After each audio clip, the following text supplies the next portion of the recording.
Lo que les voy a comentar y lo que voy a hablar no es una estructura teórica solamente, no es un marco teórico de lo que está pasando y de lo que pudo haber estado estructurado desde hace mucho tiempo. Es básicamente lo que hoy todos estamos viviendo, visto desde otra manera. Es un testimonio en donde yo les voy a compartir todo aquello que tanto las universidades, algunas lamentablemente las pontificias, universidades católicas de nuestros países y otras universidades estatales lo conocen como los famosos posgrados de género o todo lo que tiene que ver las estructuras políticas de género. Es importante que sepamos de dónde parten, cómo fue estructurado y quiénes estaban detrás y con qué objetivo lo hicieron. Creo que para poder resumir todo esto y para que todos podamos compartir de una manera mucho más clara aquí hay tres poderes fundamentales. Un poder económico, que es el que mueve absolutamente todo. Un poder ideológico y político que tiene intereses, tanto eugenésicos como nazis y de gobierno global. Y un interés netamente ideológico hacia la nueva estructuración de unos nuevos procesos culturales y sociales. Mucho dinero de por medio, muchos intereses de poder de por medio, pero una propuesta que ha ido calando en nosotros de una manera asombrosa. Para empezar a hablar sobre la ideología de género, es importante saber dónde nace. Realmente la ideología de género nace primero de una corriente feminista. Eso sí es importante saberlo. Nace desde el momento en que los movimientos sufragistas del siglo XIX y del siglo XX empiezan a trabajar por algo fundamental, que era el derecho igualitario a la mujer y era la búsqueda de la participación de la mujer. Así nace. Nace desde lo que tiene que ver los primeros movimientos feministas. Dentro de estos primeros movimientos feministas vamos a ver qué se exige. Se exige la participación pública de la mujer, se exige el derecho al voto de la mujer. Pero ahí es donde empieza a marcarse una búsqueda de un lineamiento político y de un lineamiento filosófico. Y así estos grupos feministas se empiezan a enmarcar con mucha fuerza dentro de lo que tiene que ver el feminismo liberal. Este feminismo es angloamericano y tiene raíces protestantes. Hace énfasis en el individuo e ignora la importancia de la familia-comunidad, es decir, la mujer y la mujer. El resto quedaba excluido, simplemente se buscaba introducir a la mujer dentro de todo el contexto político y social de la época. Fue muy fuerte la lucha y la campaña con respecto al tema del voto. Luego viene un feminismo socialista. Como este feminismo hablaba exclusivamente de la participación, del derecho al voto, de la participación social y ciudadana de la mujer, es decir, pasar de objeto a sujeto social, se vincula dentro de todo este proceso el socialismo. ¿Y cómo entra? Entra directamente desde el ámbito francés y alemán. Busca sobre todo reivindicar a la mujer desde lo social y utiliza a Engels, a Marx, socialistas muy conocidos de la época. Y así pasamos de la famosa lucha de clases entre ricos y pobres, empresarios y obreros, a la lucha entre el hombre y la mujer. Ahí es donde rompemos la relación familiar, la relación de pareja y empezamos a construir un enemigo al cual tenemos que vencer. Es decir, la mujer y el hombre enfrentados, como que a partir de eso íbamos a solucionar nuestros problemas. Es así que dentro de toda esta propuesta se habla de que las mujeres son la primera propiedad privada y la opresión de las mujeres por parte de los hombres es la primera opresión de la clase.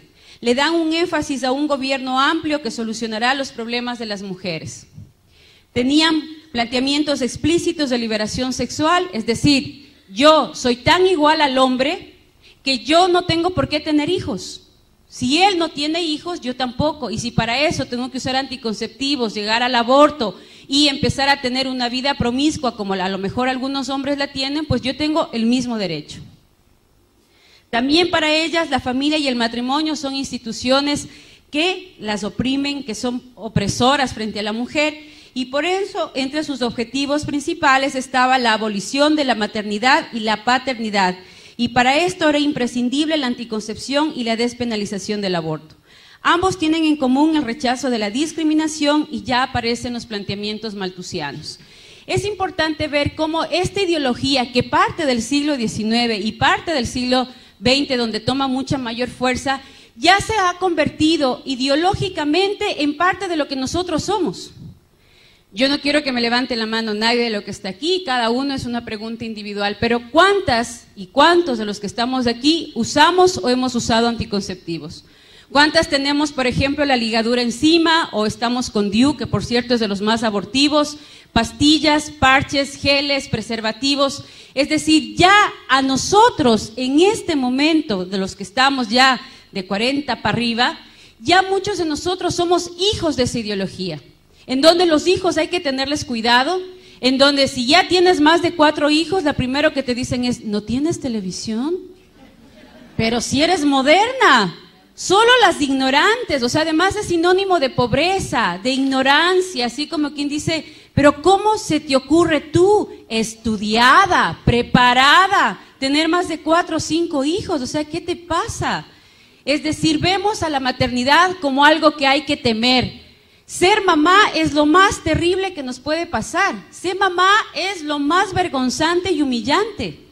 A muchas de las mujeres cuando van por su 5º, 6º, ya no se diga 8º, 9º hijo, compartir con tu familia, no estoy diciendo en el trabajo que ya es otro panorama o a nivel social es otro panorama, muchas veces compartir con tu mamá o con tus hermanas que vas a esperar otro hijo es sinónimo de terror. ¿Y ahora qué me van a decir? Y ahora mi mamá va a saber que me va a matar, y eso que estás casada, que tienes quien te mantenga, que tienes quien te comparta la vida, si tú eres una mujer independiente y trabajadora, tú mismo satisfaces tus necesidades, pero sin embargo ya vemos a la maternidad y al matrimonio como algo vergonzoso y temido. Y del matrimonio ni hablemos, porque del matrimonio somos nosotros mismos los que hablamos mal, nosotros mismos los que nos burlamos del matrimonio. Vemos una pareja que está saliendo en su auto, al menos en mi país sucede, que ves una pareja de novios saliendo en el auto y muchos dicen, pobrecitos, no saben a lo que se meten. O alguien te dice, me voy a casar, oh, mi sentido pésame, algo así como te vas a morir, ¿no? Y me acuerdo, mi mamá se muere de las iras cuando mi papá hace una broma y peor cuando yo la cuento, pero la cuento porque demuestra mucho lo que realmente pasa alrededor del matrimonio. Cuando le preguntan a mi papá, ¿y cuántos años están ustedes de casados? Él normalmente dice ya 45 años. Imagínate, si hubiera matado a alguien, ya estaría libre. Esto es pena perpetua. Entonces, claro, cuando ya empiezas a oír esas cosas y tienes 15, 16 años, dices, no, el matrimonio, paso, ¿no? Porque si tan malo es el matrimonio y tan malo es ser mamá, pues vénganse todos los anticonceptivos y todo lo que tenga que evitar el matrimonio. Y hoy postergamos el matrimonio 35, 40 años, preferimos tener una pared de títulos, una cuenta corriente bien gorda, casa, terreno, tarjeta de crédito, auto, a tener familia, a tener hijos. Y yo tengo muchas compañeras feministas de izquierda que tienen su pared forrada de posgrados, masterados, PhDs, tienen unos sueldos de 25, 30 mil dólares mensuales, porque eso es lo que aproximadamente paga una dirección de un proyecto de la ONU o de la OEA, y llegas a la casa y no tienes ni un perro quien te ladra. Envejeces sola. Y yo pienso que la soledad es de las peores cosas que nos pueden suceder.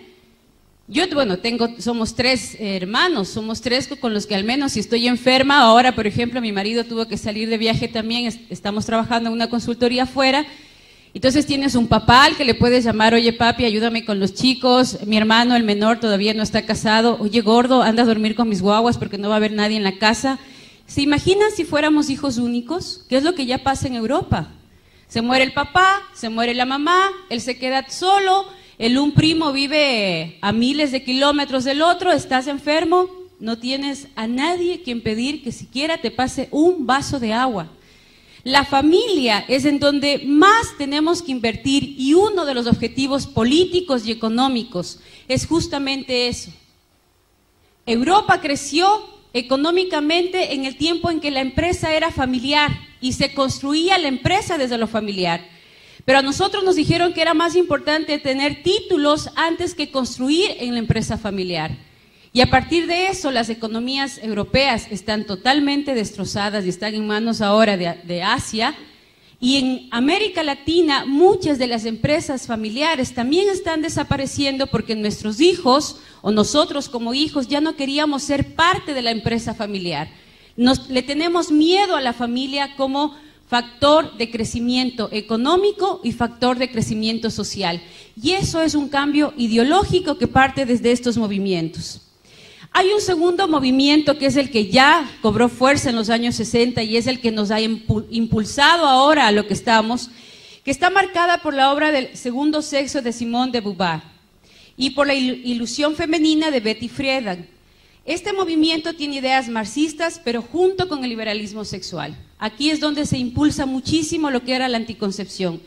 Estos factores produjeron la revolución intelectual, fueron el inconformismo de los jóvenes, se sentían oprimidos, se sentían que no tenían mucho espacio de participación. El movimiento pacifista hippie, sexo, droga y alcohol, que promovía el amor libre, las relaciones sin compromiso, informadas pero puras, que es otro fenómeno. Mijita, prueba, ¿no? A ver cómo te va. Si te va bien, te casas, y si no, no. Yo cuando trabajo con jóvenes siempre les pongo un ejemplo, y es, miren, yo no sé cómo son las leyes en Argentina, pero en mi país, y creo que nos parecemos en muchos países, y hasta hoy por aprensión lo hacemos. Cuando yo voy a comprar un auto, supongamos que Manuel me va a vender el super Porsche negro deportivo con el que nos fue a ver al aeropuerto, me pide $15,000 y acordamos que se los voy a pagar.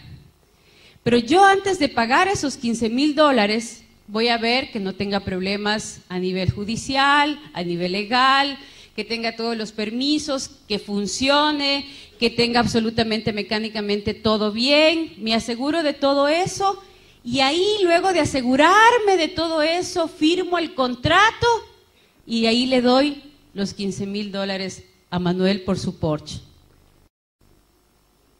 Cuando yo entrego el cuerpito latino, yo les paso a muchos jóvenes gratis, sin un papelito, sin el nombre siquiera. Me interesa más las cosas, los objetos, que yo como persona. Si me choco el auto, Dios mediante, con esfuerzo y todo, capaz que lo recupero. Pero si me da SIDA, o si me contagio de virus de papiloma humano, o de clamidia y luego me quedo infértil para toda la vida, y el cuerpito latino lo entregamos gratis. ¿Ustedes se imaginan que yo le pida a este joven simpático su computadora y le dijera, oye, te quiero comprar el computador, pero necesito que por favor me lo dejes usar 1 año. Después de ese año, si me gusta, te lo compro. ¿Me vendes? Pero a mi hija sí le digo, prueba, mijita, prueba a ver cómo te va. Si te va bien, te casas, y si no, regresas. Pero la computadora sí no la suelto, ¿no? Eso es lo que hacemos, nos tratamos peor que objetos. ¿Dónde está nuestra dignidad de ser humano? O sea, no podemos hacer de nuestro cuerpo un objeto que todo el mundo pueda usar, que todo el mundo pueda disfrutar, y si no te gusta, te dejo. Pero sin embargo, como hay una ideología detrás y la hemos aceptado como si fuera algo maravilloso, como si fuera algo revolucionario, porque además las feministas nos dicen, ¿no? Progreso. Estamos ya en el siglo XXII, tenemos que ser modernos. Ya Europa lo aprobó. Ya en Estados Unidos es una ley como diciendo, mira, nosotros vamos por la cola y no podemos estar detrás. Y sin embargo, no nos dicen todo lo que ellos están viviendo ahora. Pero hay un tercer feminismo, un feminismo revisionista que está apareciendo ahora en el siglo XXI, apareció ya a finales del siglo XX, y es un estudio y una reivindicación a partir de lo que se vivió en los otros feminismos. Este feminismo es nuevo, está apenas apareciendo. Hay una es una diputada, senadora de la Comunidad Económica Europea que lo está liderando, y ella hace un análisis en donde dice que Badinter es la que está trabajando en esta propuesta, que las mujeres no estamos dispuestas a sacrificar nuestra maternidad y la relación con el trabajo. Es decir, nos interesa tanto ser productivas, pero no por eso dejar de ser mamás. No quieren construir una familia sin papá y mamá. Nos interesa el tener al papá a nuestro lado, el hablar del hombre como un compañero, el hablar del hombre como un amigo, no un enemigo a vencer. Quieren ser madres y trabajadoras, tener ese espacio legal para poder movernos. Exigen que los hombres no se desentiendan de su responsabilidad como padres, revalorizan las tareas que las mujeres hacen tradicionalmente, llegan a la conclusión que la liberación sexual de las mujeres habría beneficiado más a los hombres porque es a las mujeres a las que nos ponen aproximadamente 75 miligramos de levonorgestrel todos los días con el uso de anticonceptivos. Los anticonceptivos nos engordan, nos terminan los huesos, nos dañan la piel, se nos cae el pelo, aparte de que nos ponemos muy gorditas también, que es producto de este uso de hormonas. Y una cosa que muy pocos la denuncian a partir del uso de anticonceptivos es la primera causa de muerte de enfermedades cardiovasculares en América Latina con las mujeres es justamente por el uso y abuso de anticonceptivos. Somos la primera causa de muerte de las enfermedades cardiovasculares y está relacionada al uso de la anticoncepción, y ahí sí nadie dice nada, ahí sí nadie habla de la salud cardiovascular. Pero sin embargo sí hablamos de la salud sexual reproductiva, que es la que produce realmente nuestra enfermedad y nuestra muerte. Estiman que la mujer ha perdido su identidad femenina para asemejarse a los varones, produciéndose la peor de las alienaciones, ya vamos a hablar más adelante de esto, y buscan implicar al hombre en el logro de la igualdad real entre los dos sexos. En general, de una manera resumida, ¿qué promueve el feminismo? El progreso de las mujeres, es lo que todas estamos buscando. Cuando hablamos de políticas a favor de la mujer, cuando hablamos de proyectos a favor de la mujer, ¿qué buscamos? El progreso de la mujer. Para eso se han marcado 3 espacios: la lucha contra el patriarcado, la subordinación de la mujer y la igualdad entre hombre y mujer. Esos son los 3 paradigmas que enmarcan todas las propuestas legales en el continente. Si ustedes revisan todas las propuestas, nosotros elaborábamos las propuestas y las entregábamos al Consejo de la ONU previo a la elaboración del documento para el estudio de los encuentros tanto en el Cairo como en Beijing. Estos documentos siempre van a enfocar 3 problemáticas a raíz de un tema, y las problemáticas estaban centradas en estos 3 puntos.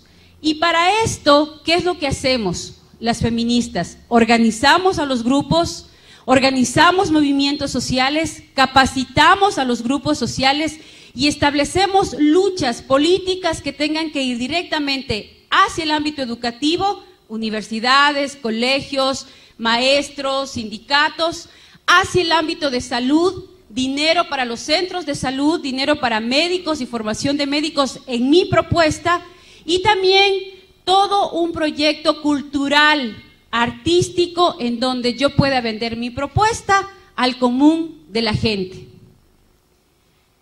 Pero para poder llegar a esto, ¿qué nos piden? ¿Qué es lo contradictorio? Me hablan de progreso, pero ¿qué me están pidiendo?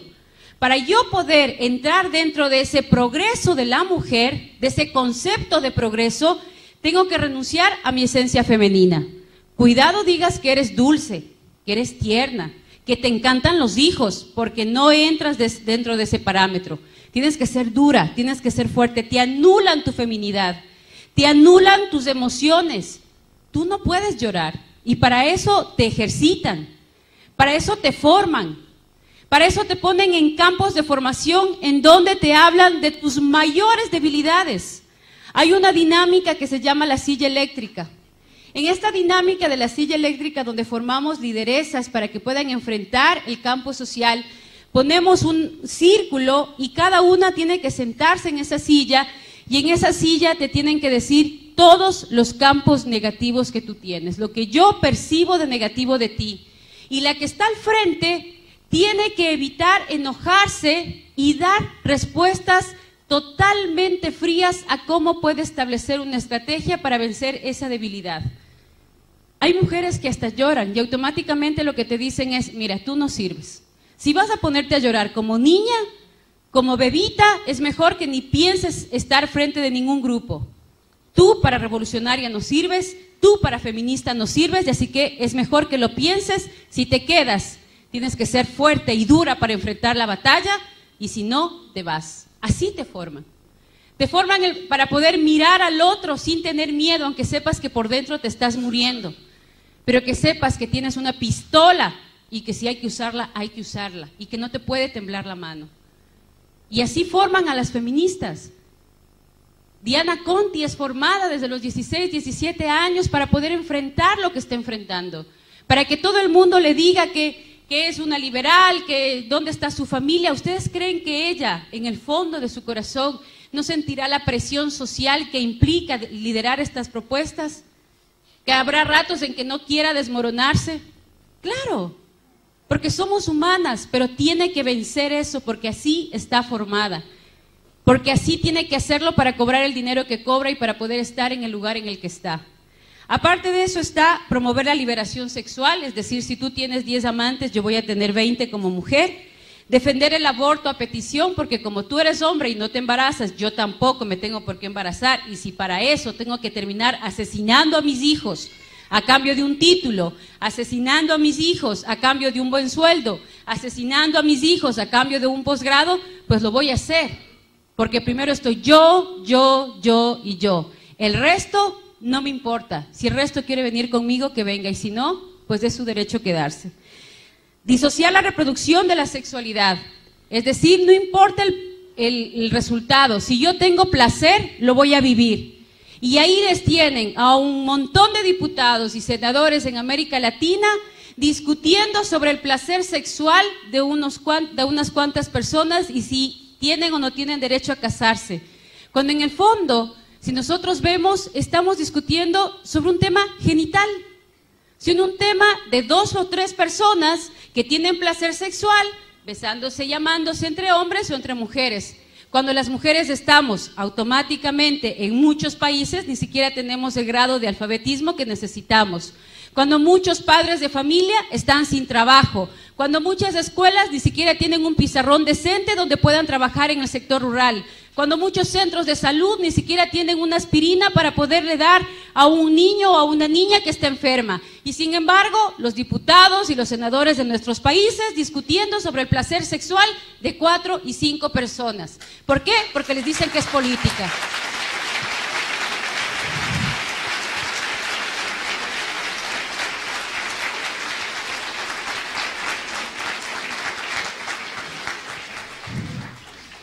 Además, es importante empezar a trabajar dentro de combatir la igualdad salarial, que ese es un punto. Siempre van a encontrar en las propuestas feministas puntos positivos que nos enganchan, pero que tienen con el paquete completo. Es como cuando yo te vendo un proyecto, en el caso de los gobernadores, que nosotros les financiábamos proyectos de los gobiernos locales. Le dábamos dinero para el alcantarillado, pero como eje transversal le poníamos género y salud sexual. Entonces el alcalde feliz empezaba a construir su puente y no se daba cuenta que dentro del convenio yo tenía la obligación de ir con mi equipo a capacitar a los maestros de las escuelas en el uso y abuso de anticonceptivos. Pero estaba el puente construido. Promover la promiscuidad sexual y el lesbianismo, porque es parte de las políticas de control natal. Ya van a ver que lo dice las Naciones Unidas clarito. La homosexualidad es parte del control natal para América Latina, un documento oficial de la ONU. Ingresar forzadamente al mercado laboral, es decir, y aquí hay muchas que lo hemos vivido, cuando vas a un sitio y te dicen, ¿en qué trabaja? Y como nos han lavado tanto el cerebro que ser mamá, estar en la casa es lo más denigrante, agachas la cabeza y dices, solo soy ama de casa. Solo soy ama de casa.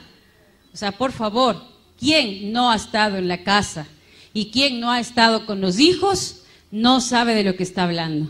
Aquí habemos algunas que somos mamás y sabemos que desde medicina, psicología, economía y todo lo que se puedan imaginar, uno lo tiene que saber. ¿Cómo? Pides ayuda al Espíritu Santo, porque te viene la de 20 años con la crisis de que se peleó con el novio y no sabe qué hacer. Viene el de 14 años que resulta que el profesor de matemáticas le mandó un ejercicio de X sobre Y al cuadrado y que tiene que resultar pi y dices, Virgen Santa, ¿y qué será eso? Y viene la de tercer curso y te dice, mami, lo que pasa es que me mandaron a hacer un ensayo de lenguaje sobre el Quijote de la Mancha.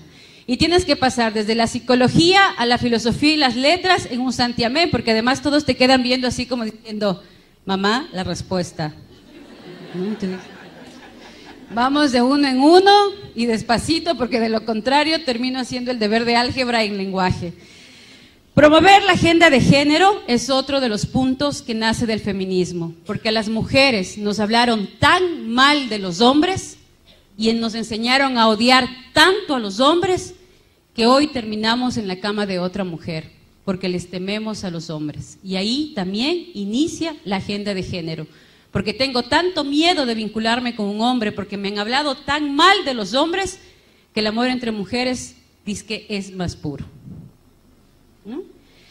¿Cuáles son las estrategias para esto? El primer canal que se utilizó en todos los grupos y a partir de las conferencias internacionales fue el punto como estrategia global, el control de natalidad como derecho humano. Fue el primer punto. ¿De dónde parte? Eso es importante saberlo. La ideóloga del control natal hay muchos, pero la que más fuerza ha tenido, la que más se ha leído, a la que más se le ha impulsado y la que mucho dinero manejó y creó varias organizaciones como la IPPF, que es la que más vende anticoncepción y aborto en nuestra región, es Margaret Sanger. Ella fue la precursora norteamericana de los movimientos feministas, luchó por la imposición del control natal, el uso libre de anticonceptivos y el fomento del aborto. Margaret Sanger es el ídolo de las feministas, sobre todo de las de antaño. Hoy se la considera pionera del nuevo feminismo, es decir, de las chicas de 25 y 30 años, porque es mucho más radical en los planteamientos. Fundó la organización la Liga Americana para el Control de Natalidad, hoy denominada IPPF, y en 1914 fundó el periódico La Mujer Rebelde, que se considera el hito comunicacional más importante de la mujer.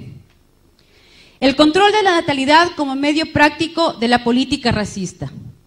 Y dentro de todo esto se comenzó a manejar ya la imagen de la familia pobre, con muchos hijos, totalmente sufrida, acongojada, los niños sucios, botados, y la familia feliz con 2 hijos. Y empiezan a aparecer ya no las casas grandes, las casas pequeñas. Y hoy todo está construido sobre la base de esta política. Encontrar una casa, yo no sé cómo será acá, pero en mi país yo tengo 3 hijos. Encontrar ya una casa de 3, 4 dormitorios es más o menos una odisea. La mayoría de casas tienen 2 dormitorios, una cocina que tienes que entrar de lado porque de frente no cabes, una sala comedor que ya es una sola, porque ahora eso se llama estilo moderno, estilo americano. Entonces son 4 sillas en medio de la sala y un patio en donde el perro le puede dar ataque de esquizofrenia porque no resiste el tamaño del patio, ¿ya? Y ese es el modelo.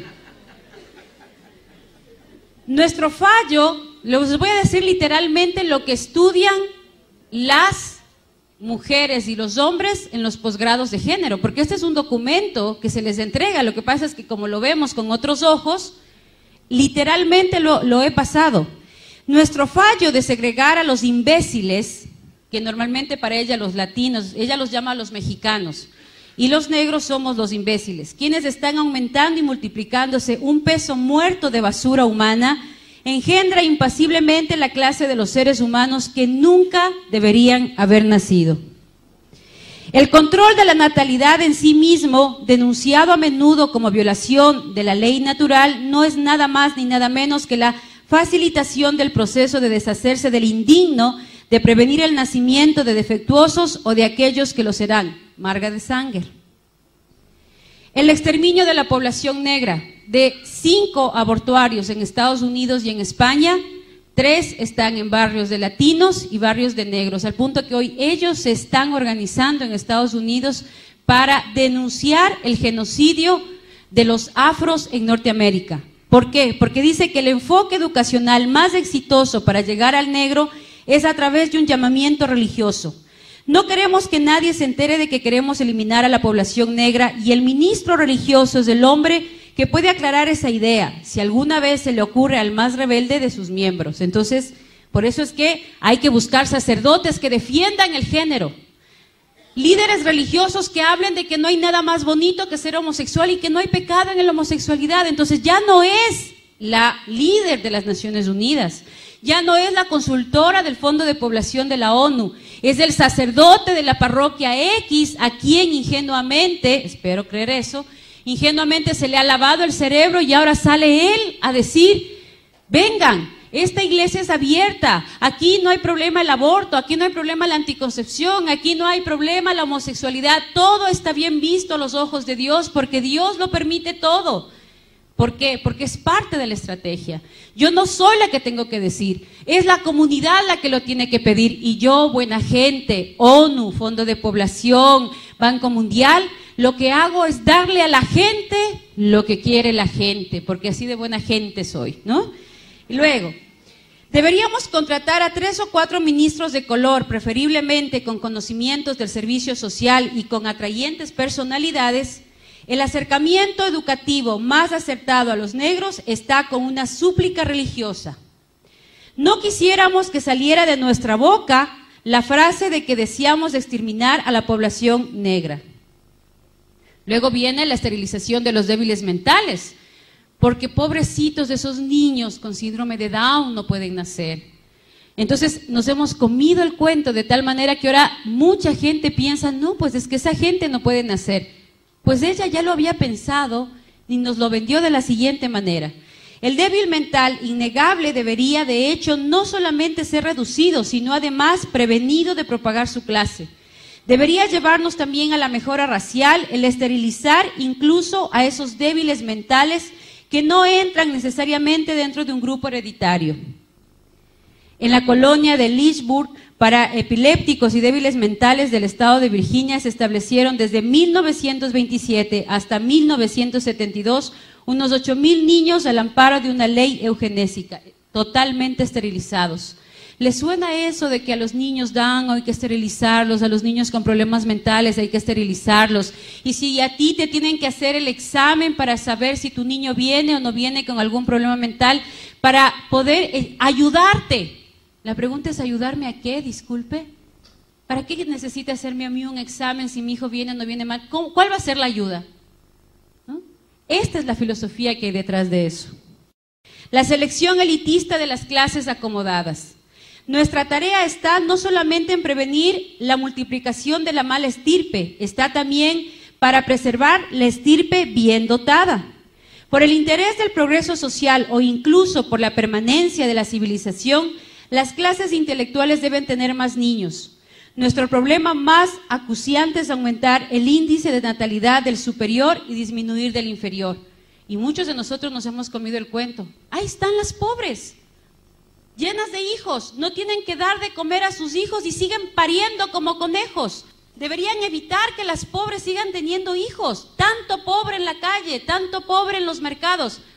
Entonces hay que eliminar a los pobres. Entonces se necesita tener tarjeta de crédito, cuenta corriente, casa, auto y profesión para poder tener hijos. Igual a China. En China, si tú tienes dinero y puedes mantener, pagas el impuesto por cada hijo que tienes. Y si no, tienes la obligación de abortar, porque el gobierno te obliga a abortar porque los pobres no pueden tener hijos. Y vamos a tener que pedir autorización para el número de hijos que tenemos que tener. ¿Por qué? Porque hay una clase que tiene que prevalecer y otra que tiene que desaparecer. La destrucción de la familia y el matrimonio. La acción más misericordiosa que puede hacer una familia numerosa por uno de sus miembros más pequeños es matarle. La cama del matrimonio es la influencia más degenerativa en el orden social. No te cases, ¿para qué te vas a casar? Bueno, pues si te va mal te divorcias. Ninguna mujer tiene derecho legal de concebir a un niño sin un permiso para la maternidad. Y viene el anticristianismo. Fundamentalistas, curuchupas, comecirios, antiprogreso, homofóbicos. ¿De dónde nace? Los servicios de maternidad para las mujeres de los barrios miserables son perjudiciales para la sociedad y para la raza. La caridad no hace más que prolongar la miseria de los ineptos. Los resultados, de 5.9 en América Latina en 1950, a 2.5 en el 2000, a 2.1 en el año 2010 y el objetivo es llegar a 1.9 en el 2050. Hoy estamos ya en parte de los objetivos que ellos están cumpliendo. Llevamos 2.1, muchos de nuestros países como promedio. Nos hemos convencido de que a los hijos hay que tenerles miedo. Hay más tasas de divorcios que de matrimonios en la mayoría de nuestros países. Muchos de los chicos ya no optan por el matrimonio. Las relaciones, las uniones de parejas son más comunes que los matrimonios. Y todo parte desde toda una estrategia que venimos arrastrando desde atrás. Yo le he puesto las frases tal cual ellos lo dicen, pero a nosotros nos hablan de progreso, nos hablan de derechos, nos hablan de felicidad, nos hablan de éxito, cuando en el fondo, si ustedes les preguntan a estas feministas, les preguntan a estos líderes sociales, ¿cuántos de ellos están con la persona con la que se casaron? ¿Cuántos de ellos tienen hijos botados en varios hogares? ¿Cuántos tienen hogares destrozados? Casi todos. Ustedes fíjense en un líder de izquierda, fíjense en una feminista y vea si realmente detrás de ella hay una estructura social y familiar que le sostiene. La mayoría de ellas no lo tienen. Y si la tienen es porque es un marido santo que aguanta todo. ¿Cuáles son sus canales? Aquí viene la estrategia. ¿Cómo funciona esto? A través de las conferencias que acaparan el 70% del trabajo de las Naciones Unidas.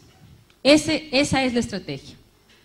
Ahí tenemos las conferencias de mujeres, de población, de niñez, de tierra, derechos humanos, las conferencias sociales y las dos últimas de la mujer y de los jóvenes en México. ¿Cómo operan? Las conferencias están diseñadas para llamar la atención sobre algo particular. Un ejemplo, el control de la población. Estamos tan poblados que nos estamos cayendo los unos a los otros porque ya no cabemos. Y uno se sube a un avión y ve unos campos maravillosos. Por cierto, Mendoza tiene unos paisajes espectaculares, unas montañas y unos campos, pero fascinantes. Y resulta que uno ve, sí, una población grande, sí, pero no están tan poblados que ya se están cayendo de los cerros, no, nadie, ¿no? Pero nos dicen no, control poblacional, ya estamos demasiados. Y producen documentos en consenso. He puesto en comillas en consenso, ¿por qué? Porque estos documentos los elaboramos un grupo de técnicos que trabajamos en las Naciones Unidas. Estos documentos reflejan verdaderamente la problemática que se va a trabajar. La problemática, por ejemplo, de violencia contra la mujer, la problemática de analfabetismo más alta que existe en América Latina y en África en relación hombre-mujer, es cierto. Se ponen las problemáticas reales, se hace un análisis de la problemática real. Y estos son los que tienen que definir las pautas para las acciones nacionales e internacionales. Es el documento base donde está el problema enfocado, pero tiene el marco de control natal. Problema, solución, control natal. ¿Cómo se llega a esa conclusión sin que yo ONU lo diga y lo diga la gente? Pues a través de las reuniones regionales. Estas reuniones son reuniones de avance, entre comillas. Son personal de la ONU quien redacta un borrador que se presenta a los delegados de los países en las precomisiones que se llevan a cabo en Nueva York. Este paquete que tiene que ver con el análisis de la problemática baja a cada uno de los países. En esos países se lo traduce a la realidad nacional, a la realidad de Argentina. En función de esa realidad, la ONU, a través de sus técnicos, llama a diferentes ONGs que estén trabajando en relación a ese tema. Y ahí viene el punto, la presión. ¿Cómo logro la presión? A través de las organizaciones no gubernamentales que yo mismo como ONU autorizo para llegar a la cumbre. ¿Por qué? Porque las reuniones paralelas a la conferencia se focalizan en el trabajo de lobby. Yo llevo un grupo de jóvenes, de esos chicos guapos y simpáticos que están en la esquina, les cuento todo el drama, pobrecitas las mujeres, excluidas, sacrificadas, llenas de problemas, no tenemos participación, entonces tenemos que sacar adelante la participación. Ellos empiezan a dar una serie de ideas, una serie de propuestas, una serie de actividades, de estrategias, resultados, porque además tú le entregas las fichas que tienen que llenar. Ellos no llenan las fichas por sí mismos. Yo les entrego unas fichas con unos lineamientos y unas preguntas que ellos tienen que responder. Y el momento en que yo veo que, por ejemplo, una de estas simpáticas chicas dice, pero ¿por qué la ley del aborto? O sea, no tiene nada que ver el control natal contra el aborto. Yo automáticamente lo que le digo es, mira, después hablamos, te lo tengo que explicar. Lo que pasa es que ella no tiene muy claro el asunto, pero luego yo hablo con ella, pero ustedes sigan trabajando. Entonces, la anulo directamente. Cuando sale el documento no lo redactan ellos. Yo contrato una relatora, las famosas relatoras de mesa, que son las que ya están capacitadas por mí, las que ya recibieron absolutamente toda la información que yo necesitaba, recoge 4 o 5 planteamientos de ellos y lo traduce al lenguaje que la ONU quiere plantear como política internacional. Así funciona. Entonces, ahí viene el lobby. En el lobby, a los delegados, senadores, diputados, delegados del área ejecutiva de cada uno de los gobiernos, yo le digo, usted como diputada que ha venido a la ONU, quiero darle a conocer el documento que trabajamos en su país hace exactamente 3 meses y lo trabajaron más de 100,000 jóvenes argentinos y estas son las conclusiones. Si usted no aprueba esas conclusiones, estará traicionando el sentir de las mujeres y de los jóvenes argentinos. Entonces, por favor, vote. Este es el pedido de los jóvenes en el país. Y el trabajo del lobby es convencerle al delegado de país de que su país es el que está pidiendo porque yo, ONU, he hecho todo el trabajo de las ONGs. Luego aparecen las voceras de los grupos de base y de las organizaciones internacionales con intereses económicos. Aparecen los proyectos, aparecen ya los proyectos. Entonces, ¿qué es lo que viene ahí? Aparecen las problemáticas, aparecen las temáticas, lo que se va a aprobar y, milagrosamente, aparecen las financieras. Yo tengo 20 millones de dólares para apoyar esa propuesta. Yo tengo 100 millones de dólares para trabajar con jóvenes en Colombia. Yo tengo 6 millones para hacer convenio con Ecuador. En el temática de mujer, yo te voy a dar para violencia de la mujer, te voy a dar 25 millones para el SIDA y empieza la repartición del pastel. Y como se empieza a generar un espacio de necesidad versus oferta, creen, en la problemática quedó a un lado y ahí se empieza la danza de los millones en función de los proyectos que se empiezan a ofertar, entre comillas, para cumplir el objetivo planteado en esa conferencia. ¿Cómo lo hacemos? Con oficinas permanentes en la ONU para ayudar el objetivo de la ONU, de la cumbre en la ONU. Si yo me doy cuenta que María de los Ángeles es una líder espectacular, que maneja muy bien el lenguaje, que tiene muy claro cómo distribuir los presupuestos, yo le digo, María de los Ángeles, quiero hacerte una propuesta desde la Secretaría del Senado. Tengo en este momento 25 millones de dólares para trabajar en la temática de mujer, que tú los puedes distribuir acorde a los diferentes programas que tienes. Yo tengo ya algunas ONGs que las he visto, que me gusta el trabajo que hacen, y tú ayúdame a seleccionar algunas otras más. Para esto yo te voy a mandar a ti a un curso de especialidad en Canadá o en Alemania o en Holanda o en Bélgica para que logres establecer políticas sociales mucho más claras con respecto a la temática que se va a aplicar.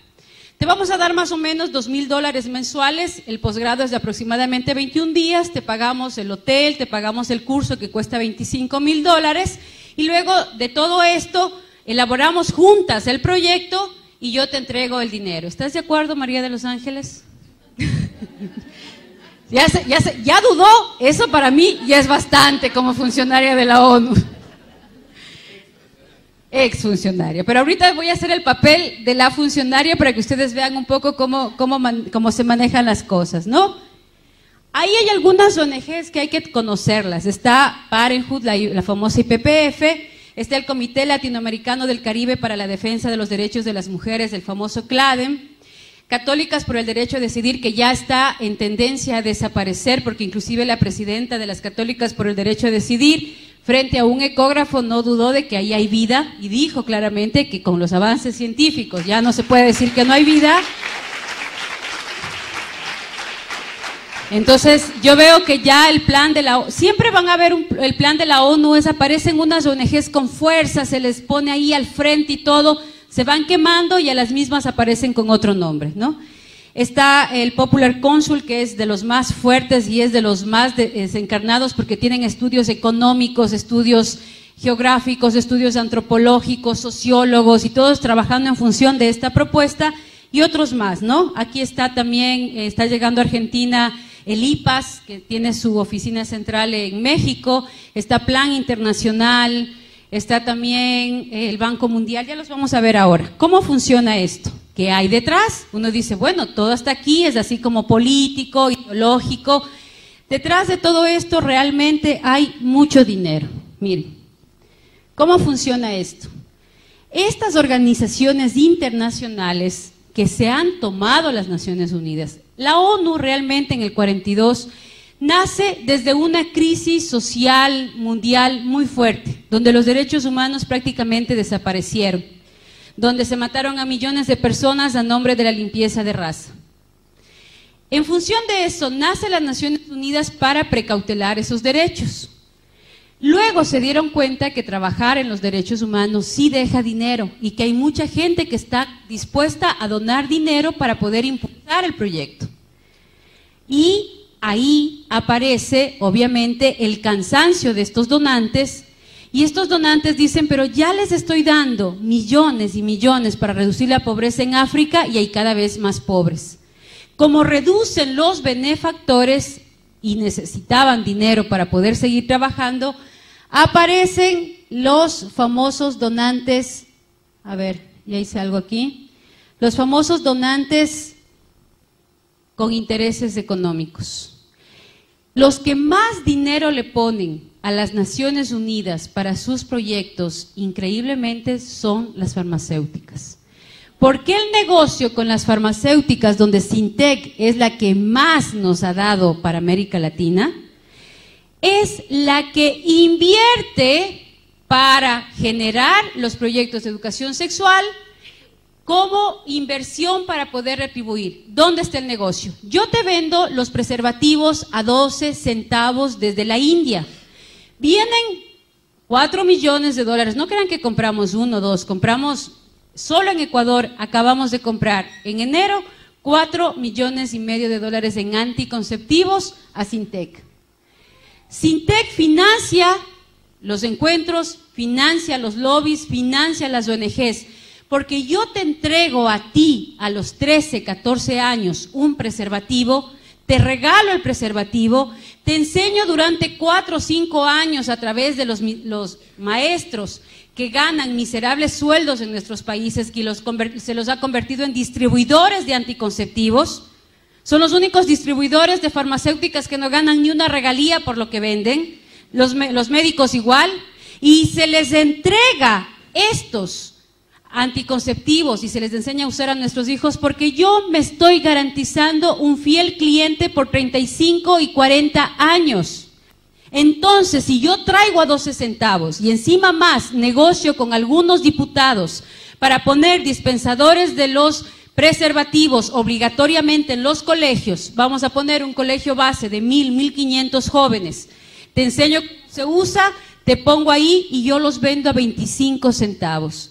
¿Cuántos preservativos venderán en un dispensador de un colegio de 1,500 alumnos? Entonces, claro que es un negocio regalarte, claro que es un negocio educarte para que uses mis anticonceptivos, claro que es un negocio invertir. Entonces, yo invierto en los encuentros y luego de invertir en los encuentros, ¿cómo lavo el dinero? Lavo el dinero a través de las organizaciones internacionales para que yo desaparezca, te entrego a esta institución busca agencias internacionales de desarrollo social, de desarrollo en salud, como el USAID, como todo lo que tiene que ver los centros, la FDA también, y lo paso a las financieras para que puedan entrar a negociar, como la Organización Mundial de la Salud y el UNPA, y entrego los préstamos a través de los bancos internacionales. Entonces, yo no hago como país el convenio directamente con Sintec, sino que presento el proyecto al UNPA o las Naciones Unidas para que estas agencias depositen el dinero o hagan préstamos internacionales. Un ejemplo de eso.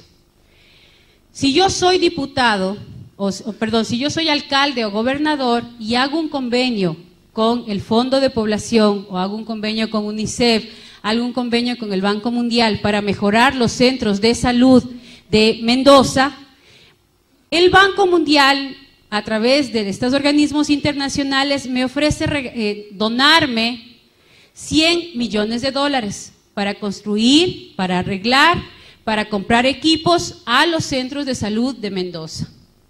Dentro del convenio está el eje transversal de salud sexual reproductiva, que incluye la consejería gratuita a adolescentes para que los adolescentes sin permiso de sus padres usen anticonceptivos, para que se trabaje en género, es decir, capacitar a los maestros y a los médicos en atención a personas homosexuales, y todo lo que tiene que ver con la entrega de anticonceptivos y esterilización a las mujeres y a los chicos y a los hombres en Mendoza. Entonces, espectacular, pero hay un eje transversal que de esos 100 millones, 1 millón, 2 millones, 3 millones será destinado para mi proyecto. ¿Quién va a manejar ese proyecto? Entonces yo le digo, señor gobernador, no se preocupe.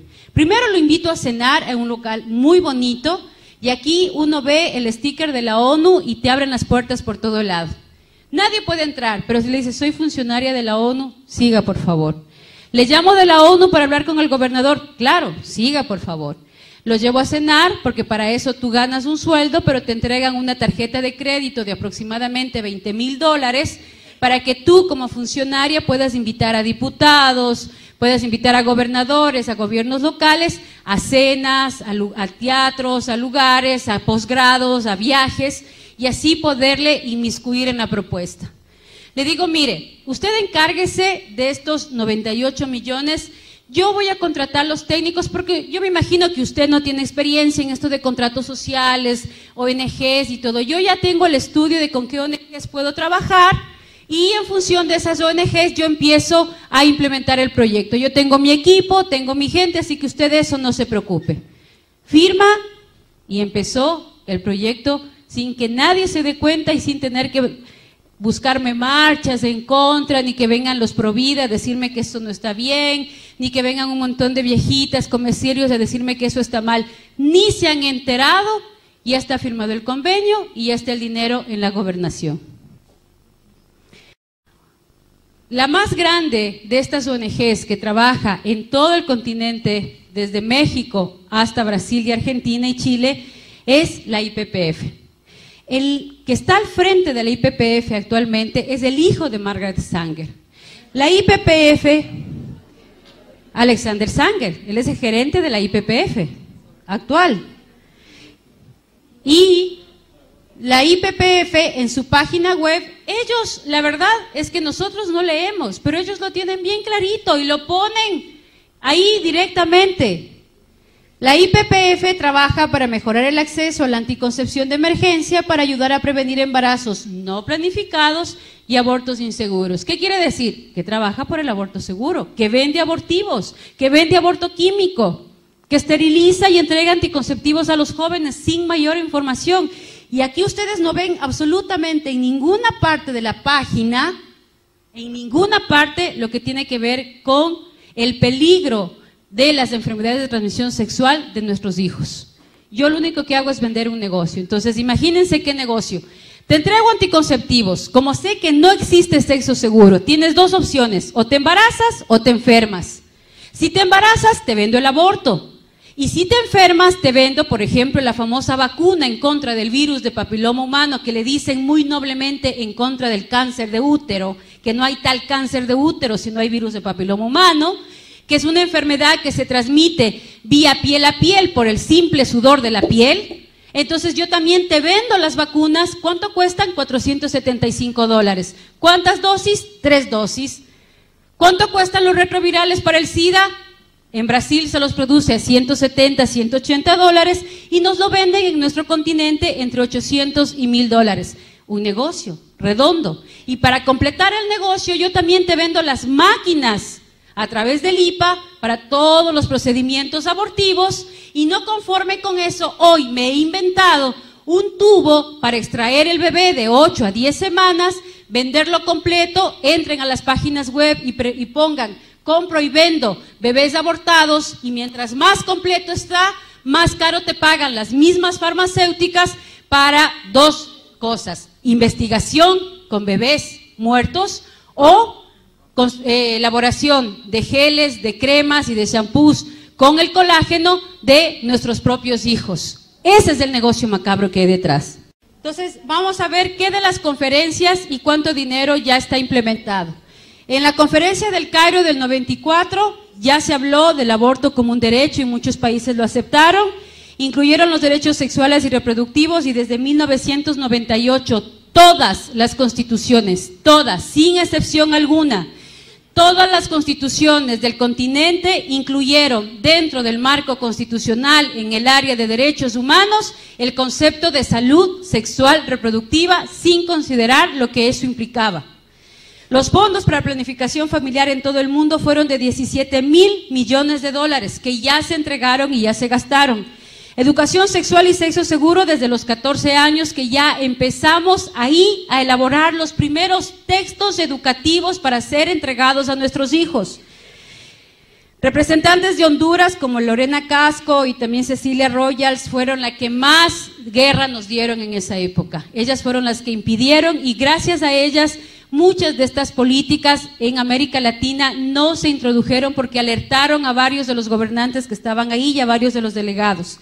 Se habló también de que los niños que nazcan deben aparecer como niños deseados, y se empezó aquí a introducir dentro de todos los textos de salud, dentro de todos los libros de ginecobstetricia, el concepto de niños deseados como política desde la resolución de El Cairo.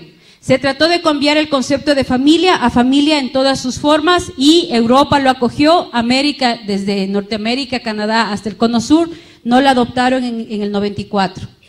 Luego en Beijing, ya los logros que se tuvieron y que ya estamos viviendo el resultado de eso se trata negativamente al matrimonio, a la familia y a la maternidad, y se empieza a hablar de la importancia de vivir las relaciones sexuales como un derecho sin llegar ni al matrimonio, y no importa el sexo, no importa el estado civil, no importa si eres hombre, si eres mujer, no importa absolutamente nada. Buscan eliminar la discriminación específicamente en el tema de la homosexualidad, y ahí aparecen las primeras leyes en Europa y en Norteamérica para incluir la libre orientación sexual, tanto en los diferentes estamentos estatales hasta llegar a los estamentos constitucionales. Y ya en muchos países se ha logrado: México, Colombia, Argentina, que ya les voy a decir, son los 3 parámetros. Este es un dominó. Este dominó que tiene la ONU tiene 3 puntas a nivel latinoamericano y del Cono Sur. México, por ser, entre comillas, país católico, está la Santísima Virgen María y su influencia tiene mucha fuerza por la guadalupana. Está Colombia, porque se considera siempre un país mucho más conservador, mucho más apegado también a la religión, y está Argentina por su influencia política y porque siempre o marca la moda, o marca los hitos musicales, marca los hitos artísticos. Entonces también está Argentina. Caen las 3 puntas y el dominó va cayendo automáticamente uno tras de otro. Esa es la estrategia que se tiene. Busca eliminar los obstáculos para la igualdad de género, y empiezan a aparecer grupos artísticos financiados por la misma ONU, artistas y varios líderes sociales y políticos, homosexuales como personas lindas, como hitos, como ejemplos, y empezamos a aparecer en la televisión, empiezan a aparecer homosexuales, empiezan a aparecer varias personas. De hecho, Walter Mercado es uno de los beneficiados de los proyectos de la ONU con dinero para expandir su imagen dentro del continente, porque su imagen daba mucha fuerza a la relación del buena gente, lindo, simpático y que ayuda a los demás. Propone eliminar la tradición y la religión que discrimina contra los jóvenes, y aquí se empieza a hablar por primera vez de una religión universal. Promueve emprender iniciativas con sensibilidad de género que aborden temas de enfermedades de transmisión sexual frente a el uso del preservativo. Propone promover el derecho a tener control de su sexualidad y decidir libremente el asunto relativo a la sexualidad, incluyendo la salud sexual y reproductiva, es decir, que los adolescentes vivan libremente su sexualidad sin el control paterno. Y se empiezan a organizar desde el año 95 las famosas coordinadoras juveniles de salud sexual reproductiva, los famosos grupos juveniles de feministas, los famosos grupos estudiantiles universitarios a favor del derecho a la mujer. Luego viene la CEDAW, que desde el 79 se empezó a trabajar, pero que ya a partir del 2000 se firmaron los convenios, y ahí empieza como instrumento jurídico fundamental para asegurar igualdad de los derechos de las mujeres. Define la discriminación como cualquier distinción, exclusión o restricción de los derechos a libertades de las mujeres, proclama el derecho a la igualdad entre hombre y mujer, un comité de expertos que verifica el cumplimiento de estos derechos, y ahí ustedes ven que tienen en cada gobierno vienen a visitarte para ver y evaluarte si estás o no estás cumpliendo, y se ratifica el protocolo. ¿Quién estuvo detrás de todo esto y financió directamente estos dos eventos y la legalización en las diferentes constituciones? Frederick Osborne y la IPPF. Frederick Osborne, que fue el que dio el dinero en un 80% para África y América Latina, no es nada más ni nada menos que el presidente de la Sociedad de Eugenesia. Es el fundador, junto con Rockefeller III, del Consejo de Población y el Lobby Pro Aborto, y es el estratega de la criptoeugenesia. Luego viene, con todo este financiamiento, ¿cuál fue el resultado? Condicionar el entorno por medio de presiones sociales y psicológicas concentradas en los jóvenes y en los padres. ¿Cómo se hace esto? Se trabajan talleres que se convoca desde las Naciones Unidas. Yo voy a dar desde el área que más trabajaba, que era el área de los maestros. Entonces yo convoco a unos 200, 300 maestros para establecer la nueva política educativa en materia de salud sexual reproductiva. Se trabaja todo a base de dinámicas, de ejercicios grupales, de terapias grupales, más o menos todo lo que tiene que ver con trabajo desde lo personal para debilitarte hacia la toma de decisiones en función de la decisión grupal. Cojo los maestros, vengo y traigo a la súper experta, PhD, doctora, 80 libros, habla no sé cuántos lenguajes, bien especializada de Alemania, y la presento tal cual para poder darle exposición a los maestros.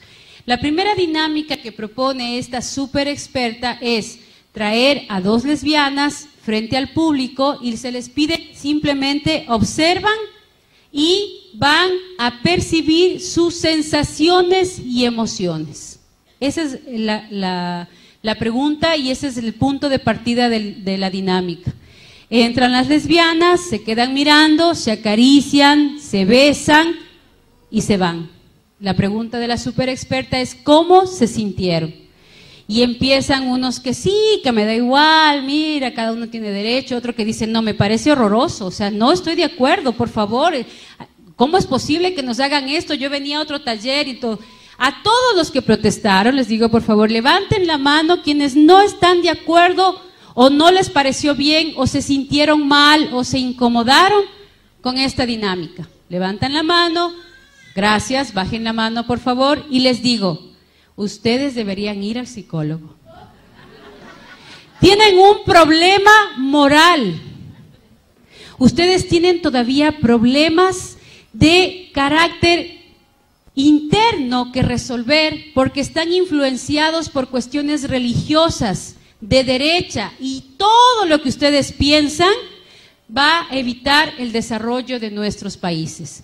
En el evento van a haber muchas cosas de este tipo, por lo tanto decidan si se quedan o se van. Yo les puedo recomendar tomar un taller de gestáltica que les permita vivir su sexualidad, porque a lo mejor lo que tienen es una sexualidad reprimida, porque el 50% de varones ya ha tenido tendencias homosexuales y el 30% de mujeres también las vive todos los días. Eso lo dice el estudio hecho en X, Y, Z, y por lo tanto ustedes están dentro de ese marco.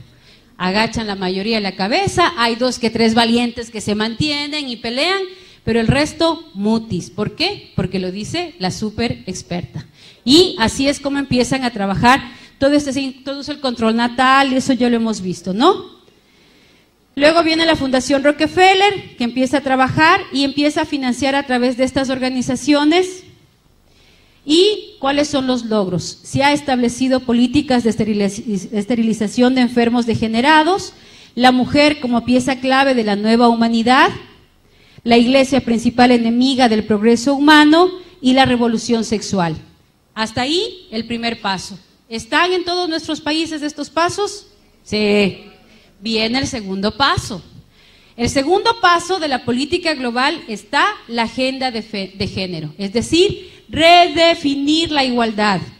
Si yo ya te logré convencer que vivas como prostituto o como prostituta, uses mis productos y aparte de eso te conviertas en asesino de tus propios hijos y tú sales a la calle diciendo que es un derecho matar a los hijos, que es un derecho prostituirte y usar tu sexualidad peor que un animalito, si ya te convencí de eso, ahora sí, ya te puedo convencer de lo que pensé que nunca te podía convencer.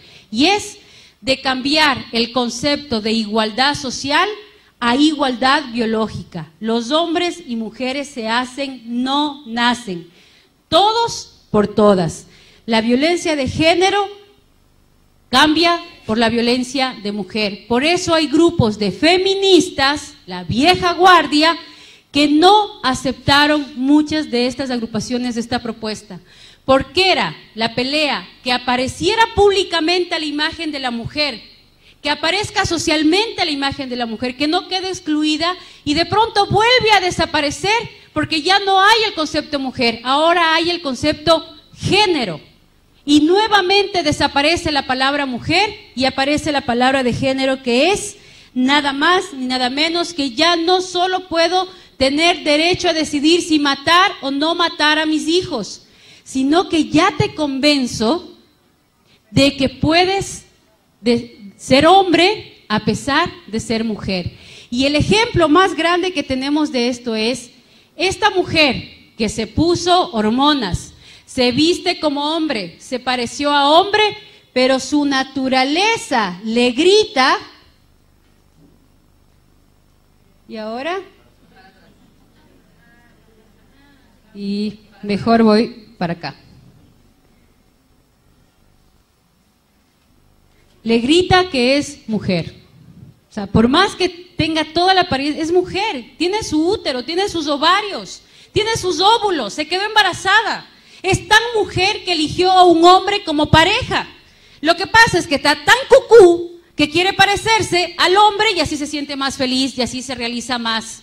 Es como ese hombre que necesita que le encadenen y le den a palos y le den a látigos para decir, ¡ay, qué placer! A ella le encanta vestirse de hombre, pero es mujer, su naturaleza le grita que es mujer. Entonces, si yo soy capaz de convertirte en asesina y asesino de tus propios hijos, ahora te voy a decir que no importa el cuerpo en que nazcas, lo importante es el placer que sientas con ese cuerpo. Y si para eso tienes que sentirte mujer siendo hombre o hombre siendo mujer, pues estás en tu derecho porque eso es género. Y entonces sexo es igual a género. Un ejemplo de esto que les puedo poner es, imagínense lo que sería mañana a una ballena que se sienta una paloma encerrada en el cuerpo de una ballena. Y mañana sale disparada volando por los mares del continente. O al perrito de la casa que de pronto se sienta un gato encerrado en el cuerpo de un perro. Ni los animales. Ni los animales han llegado al punto de preñadas romperse el vientre para matar a sus propios hijos. Ni los animales han llegado al punto de querer ser lo que no son. O sea, a un pez jamás se le ocurriría sentirse pájaro, porque además sabe que se muere en el intento. Y eso es lo que está pasando aquí. Nadie les está diciendo a estos chicos que están viviendo su orientación sexual los terribles daños biológicos que implica esa decisión. Y si no, preguntemos en Europa cuántos anos artificiales han tenido que poner en los homosexuales que viven libremente su homosexualidad. ¿Cuántos genitales masculinos han tenido que amputar por las infecciones terribles que se da dentro de su salud el momento de las relaciones anales. Ahí sí nadie les dice nada.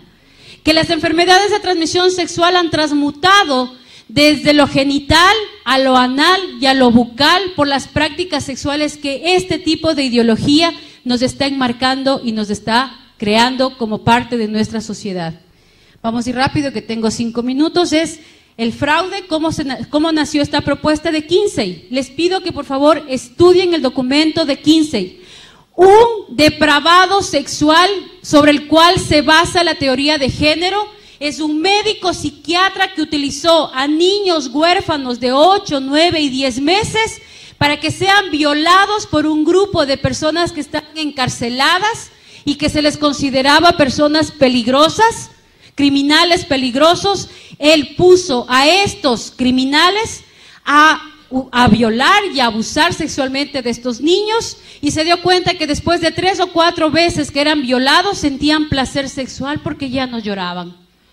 Y el estudio que parte este señor es la base de género. Es tan imposible probar científicamente la teoría de género que por favor no se metan a discutir el género desde la parte filosófica. Género se debe discutir desde estrictamente la parte biológica, la parte conductual, la parte científica que ustedes pueden probar. Un ejemplo sencillo de eso es que si en este momento, Dios no quiera, hay un terrible incendio en esta sala y todos quedamos achicharrados y no se reconoce nada de nosotros, el médico forense lo único que podrá decir de esta sala es que había 300 mujeres y 200 hombres, punto. No puede decir que había un medio hombre por ahí o una media mujer por allá. Si a Manuel le quitan un pedazo de hueso y a mí me quitan un pedazo de hueso, el médico lo único que va a poder decir es: hay un esqueleto masculino y hay un esqueleto femenino, punto. Somos tan diferentes los hombres y las mujeres que psicológicamente, hormonalmente, biológicamente funcionamos de manera totalmente diferente. El hombre es más paso por paso. Las mujeres somos mucho más detallistas. Un ejemplo cotidiano de eso, un desayuno en la mañana. Mi amor, ayúdame a hacer el desayuno. Se baña, se afeita, se viste, se arregla, nos atrasamos al colegio. Mamá haciendo el desayuno, mientras se pone las faldas, prende el agua. Mientras prende el agua, se pone el rulero para salir guapa. Mientras se pone el rulero, lanza los uniformes a la izquierda y a la derecha para que los chicos lo cachen y se lo vistan. Prepara los refrigerios mientras pone la lavadora y se quede funcionando para poder salir. Y a las 8 en punto todos estamos en el sitio en el que tenemos que estar. Porque así somos.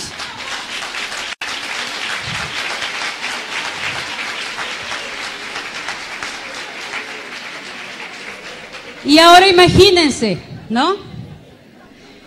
¿Ustedes se imaginan un papá dando a luz? ¿Verdad? Ahora imagínense ustedes sin los brazos de esos hombres, sin la practicidad de ellos. Que cuando tú llegas toda alborotada y le cuentas: es que mi trabajo, es que la vecina, es que la comadre, es que los hijos, es que el colegio, es que el mercado, es que el problema, el que no sé qué y no sé cuánto, y él te queda mirando así. No entendió nada de lo que le dijiste y te dice: sí, mi amor, claro. ¿De qué sí? De eso de lo que me estás hablando. ¿Pero de qué parte?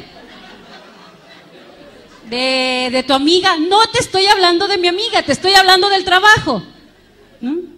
Pero sí, esos ojitos de popurrí, sin sus halagos. ¿Ustedes creen, mis queridos amigos, que las mujeres nos arreglamos, nos peinamos, nos perfumamos, nos guapeamos para que aquí mi amiga me diga: mamacita, qué buena que estás? No. Nos arreglamos para nuestros maridos, para nuestros hijos, para nuestros machos, para nuestros varones. Y todas nos debilitamos y nos derretimos frente a esas palabras amorosas que ustedes nos dicen. Nos derretimos en los brazos de ustedes porque necesitamos de sus brazos. Necesitamos de su practicidad. Necesitamos de su racionalidad. Necesitamos de su concreción, porque de lo contrario no concretáramos nada, nos termináramos haciendo 10 cosas a la vez. Entonces, cuando yo rompo con todo eso, obviamente rompo con toda una estructura, y si yo soy capaz de convencerte de que ya mates a tus hijos, luego de que ya no eres mujer, que eres hombre, te puedo convencer absolutamente de todo. Y ese es el plan social y de poder económico y político. Porque los jóvenes que viven como animales su sexualidad y no son capaces de tomar decisiones asertivas de su vida, de su cuerpo, no van a poder tomar decisiones absolutamente de nada. La prueba de eso es la generación de los ninis en Europa. Ni estudian ni trabajan. Y eso es lo que quieren acá. Porque a esos jóvenes es fácil lavarles el cerebro, a esos jóvenes es fácil sacarles el voto, a esos jóvenes es fácil decirles lo que deben comprar, lo que deben vestir, a dónde tienen que viajar, qué es lo que se tienen que poner, dónde tienen que estudiar y qué carreras tienen que estudiar.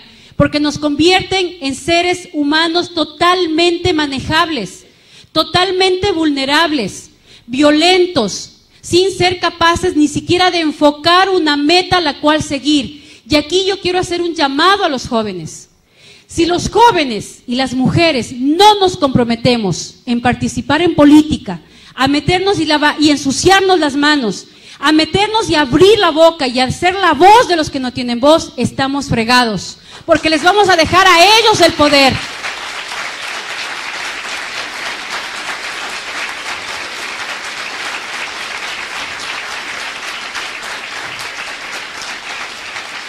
Si ustedes no participan, de nada les sirve tener 100,000 personas en la calle y 80 en contra dentro del Congreso, dentro de los diputados. No nos sirve de nada. Están en época de elecciones. Si ustedes no se deciden en participar, si ustedes no deciden a enfrentar la parte política, Liliana y todas las diputadas que están alrededor de ella no van a poder hacer nada porque están solas. Necesitan gente adentro. Si ustedes jóvenes no son capaces de extorsionar a los políticos, de presionar a los políticos y decirles, yo soy su futuro votante por varios años. Si usted no me firma este papel donde se compromete a defender la vida y la familia, yo y todos los míos no le daremos el voto. O firma o considérese un cadáver político porque nadie va a votar por usted. Es así como tenemos que actuar.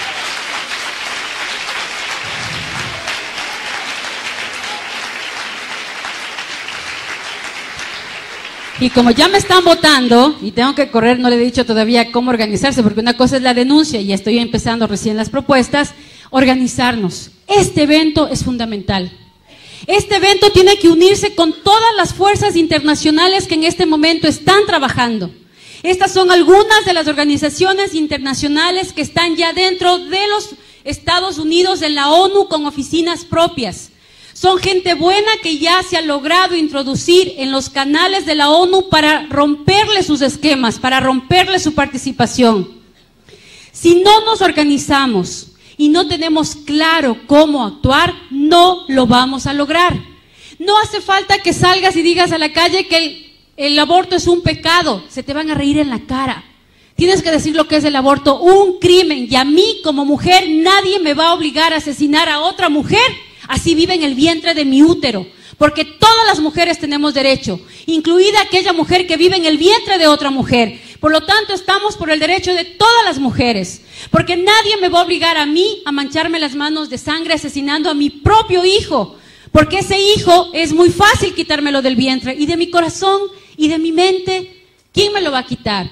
Porque a mis hijos no les van a decir que metiéndose con otro varón, amando a otro varón va a ser más varón, porque lo voy a destruir. Entonces ahí es donde yo tengo que organizarme, federaciones de padres de familia, federaciones de jóvenes, federaciones de mujeres, federaciones de hombres, porque aquí los que más están perdiendo son ustedes, papás, porque les están quitando el derecho a ser padres, a ser abuelos, porque les están diciendo que son criminales, que son irresponsables, que ustedes no pueden ser papás, que son malos, que son violentos. Eso es lo que les están diciendo. Ya es hora de que los hombres salgan a la calle y digan, habemos hombres que amamos a las mujeres, habemos hombres que estamos dispuestos a dar la vida por nuestros hijos, que no nos avergüenza lavar los platos, que no nos avergüenza cocinar, que amamos a nuestras hijas mujeres y amamos a nuestros hijos varones.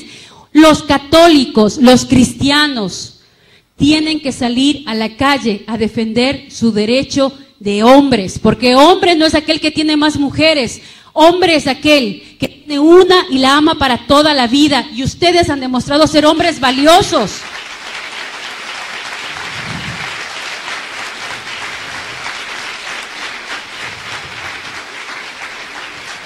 Finalmente vamos a hablar de nuestros hijos. Machismo empieza con M de mamá, mujeres. Es hora de empezar a trabajar en la educación de nuestros hijos, en ambientes de vida coherente y con valores, buscando un ideal de persona, enseñándoles a tomar decisiones acertadas, que si ellos no están de acuerdo que en su colegio, en su universidad, les den condones, ellos sean capaces de abrir la boca y decir, no estoy de acuerdo, oiga maestro, disculpe, ¿usted me garantiza sexo seguro? ¿Usted va a pagar mi tratamiento si yo me contagio de SIDA? Si usted me firma que lo va a hacer o va a hacer con cualquiera de mis compañeros, hágalo. Caso contrario, si mañana tenemos SIDA, tenemos virus de papiloma humano, tenemos clamidia, usted va a tener que responder. Por lo tanto, es hora de que nuestros hijos, desde los más pequeños hasta los más grandes, sean capaces de enfrentar este nuevo sistema educativo con valentía, porque saben que tienen unos padres detrás que los apoyan, unas agrupaciones detrás que los defienden, un grupo de personas que piensan como ellos. No les hagamos tener miedo de que digan soy católico, que sean orgullosos de ser cristianos, de ser católicos, orgullosos de ser jóvenes que piensan diferente. Yo me acuerdo una vez hice una pregunta a las chicas que quienes creen en la virginidad, y se levantó una muy valiente y dijo yo. Y hubo un grupito por ahí que comenzó a reírse como diciendo, esta loser, ¿no? Ja, ja, ja. Ella les regresó a ver y les dijo, lo que ustedes son, yo lo puedo ser cualquier momento, pero lo que yo soy, ustedes ya jamás en su vida lo van a poder ser. Y esa valentía es la que necesitamos.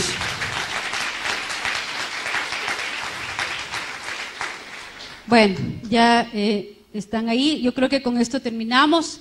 El concebirnos como hombres y mujeres complementarios, establecer mercados, políticas económicas, hay que empezar a trabajar en función de leyes a favor de la familia, a favor de la maternidad, empezar a crear créditos educativos a favor de las familias grandes, a favor de las parejas, que los que se casen puedan tener reducción de impuestos, reducción en costos, de todo el tema de la construcción, el poder trabajar con las empresas para que en sus publicidades no sean empresas solamente socialmente responsables, sino que sean empresas con políticas familiares, comprometidos con la familia. Ustedes están ahora organizándose. México tiene una idea que le ha venido trabajando mucho tiempo y se las paso por si acaso, el Día de la Familia, en donde todas las empresas, los mercados, los supermercados, los negocios de comida, en ese día hacen programas especiales para las familias, dando énfasis en las familias grandes y en las familias pequeñas. Hacer compatible la maternidad y la paternidad, no tener miedo a comprometernos. Tener acciones positivas y trabajar a favor de la familia y de la vida es lo único que nos va a ayudar y nos va a fortalecer. Trabajar en favor de la familia y de la vida es lo único que va a lograr cambiar Argentina, cambiar Colombia y Ecuador. Si no estamos unidos, no estamos claros y no alzamos la voz, no tenemos derecho ni siquiera a criticar. Si ustedes no están comprometidos adentro, si ustedes no entran a la política, si ustedes no entran a jugárselas, ya perdieron el derecho a criticar. O nos jugamos y entregamos la vida, además, porque tenemos el ejemplo más grande de todos. ¿Saben cómo se ama y se defiende lo que uno cree? Así. Como Cristo lo hizo por nosotros. Dar la vida hasta la última gota de sangre. Eso es lo que hay que hacer. Muchas gracias.